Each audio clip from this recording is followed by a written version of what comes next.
After updating to iOS 26.3, you might suddenly notice your battery health percentage dropping. Before assuming your battery is damaged, understand this. After major update, iOS recalibrates battery data and runs background optimization. In many cases, this is temporary. Let's fix it step by step. Solution 1. Check battery uses. Open Settings, scroll down and tap Screen Time. Tap See All App and Website Activity and Review Uses by App. If you see high background activity, that's normal during post-update indexing. Solution 2. Enable Optimized Battery Charging. Go to Settings, tap Battery, tap Charging, and turn on Optimized Battery Charging. This reduces long-term battery issues. Solution 3.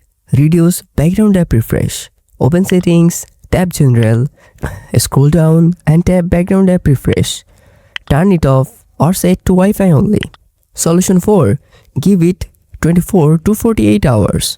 After major updates, battery readings may adjust. Many users report the percentage stabilize within 1 or 2 days without further drop.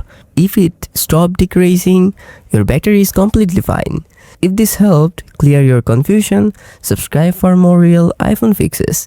No panic, just practical solutions. Thanks for watching and share with your friends who are facing the same. And let us know which solution is worked for you. And note it, these settings need sometimes like 1 or 2 days to show their performance. Thanks for watching.